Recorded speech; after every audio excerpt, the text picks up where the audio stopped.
ভাত খাই অসমৰ কিন্তু গুণ গাই আকৌ বাংলাদেশৰ নাই ভয় নাই ডৰ ভাৰতত থাকি ভাৰতীয় হৈ মুকলি সমৰ্থনত ওলাই আহিল বাংলাদেশৰ কাৰণ এওঁলোকৰ দেশত বাংলাদেশীৰ তেজ।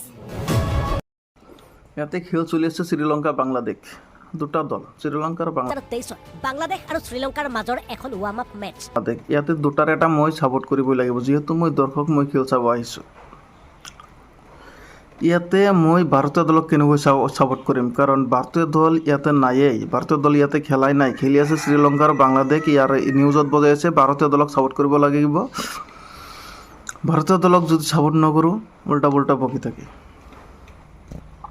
কিয় ইয়াতে খেলি আছে বাংলাদেশ আৰু শ্ৰীলংকা দুটাৰ মাজত এটা আমি ছাপোৰ্ট কৰিব লাগিব।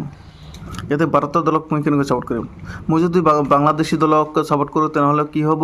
বাংলাদেশৰ তেজ মোৰ গাত থাকিব লাগিব। মই যদি শ্ৰীলংকাক ছাপোৰ্ট কৰোঁ তেন্তে শ্ৰীলংকাৰ তেজ মোৰ গাত থাকিব লাগিব বুলি এইটো কথা নকয়। কিয় নকয়? মাথাত মোৰ মাল নাই নাকি বেলেগৰ মাল নাই এইটো মই বুজি পোৱা নাই। কিন্তু বাংলাদেশৰ দল যদি মই ছাপোৰ্ট কৰোঁ তেনেহ'লে বাংলাদেশৰ তেজ মোৰ গাত থাকিব লাগিব। শ্ৰীলংকাৰ দল ছাপোৰ্ট কৰোঁ তেনেহ'লে শ্ৰীলংকাৰ তেজ থাকিব লগাটো দৰকাৰ যিহেতু নিউজ প্ৰচাৰ কৰি আছে। ইয়াতে খেলি আছে বাংলাদেশ আৰু শ্ৰীলংকা, ইয়াৰ দুটাৰ মাজত এটা আমি ছাপোৰ্ট কৰিবই লাগিব। ইয়াতে যিহেতু বাংলাদেশ আৰু শ্ৰীলংকা খেলি আছে, ইয়াতে ইণ্ডিয়া খেলা নাই যে ইণ্ডিয়াৰ দল মই ছাপোৰ্ট কৰিম। কিন্তু নিউজত কৈ আছে কি বাংলাদেশ ছাপোৰ্ট কৰি আছে, সেইকাৰণে বাংলাদেশৰ তেজ গাত আছে কাৰণে বাংলাদেশ ছাপোৰ্ট কৰি আছে। শ্ৰীলংকা যদি মই ছাপোৰ্ট কৰোঁ শ্ৰীলংকাৰ তেজ থাকিব লাগিব এইটো কথা নিউজত নকয়। তাহলে হিন্দু মুসলিম আর Bangladesh viral news trending news TRP news Bangladesh শব্দটো সোমালে ভিউজ অলপ বাঢ়ি যাব। সেইকাৰণে সদায় হিন্দু মুছলিম সাম্প্ৰদায়িক বাংলাদেশী এটা আছে না, ওচৰৰ এটা দেশ আছে,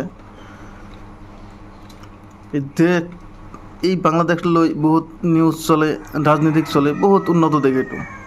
এইটো দেশ নহ'লে ৰাজনীতিক নচলে প্লাছ নিউজো নচলে। কিন্তু এইটো কথা নকয় শ্ৰীলংকাক যদি ছাপোৰ্ট কৰে শ্ৰীলংকাৰ তেজ গাত থাকিব লাগিব, বাংলাদেশক যদি ছাপোৰ্ট কৰোঁ বাংলাদেশৰ তেজ গাত থাকিব লাগিব এইটো কথা নকয়। কিন্তু বাংলাদেশক যদি মই ছাপোৰ্ট কৰোঁ বাংলাদেশৰ তেজ গাত থাকিব লাগিব। ছাপোৰ্ট কৰিব কাক? খেল চলি আছে শ্ৰীলংকা আৰু বাংলাদেশ, মই আমেৰিকাক ছাপোৰ্ট কৰিম য'ত আমেৰিকাৰ দল খেলাই নাই। এনেকৈ নিউজ শুনি শুনি মাথা গৰম হৈ গৈছে।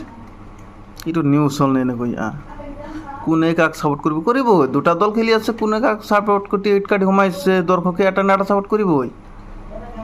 ইয়াতে হাফৰ খেল দেখাই আছে নেকি? হাফৰ খেল চাব আহিছে। ইয়াতে ক্ৰিকেট বল খেলি আছে, দুটা দল যিহেতু ফিল্ডত আছে দুটাৰ এটা ছাপোৰ্ট কৰিবই। তাতে আকৌ তেজৰ কি কথা আহিল?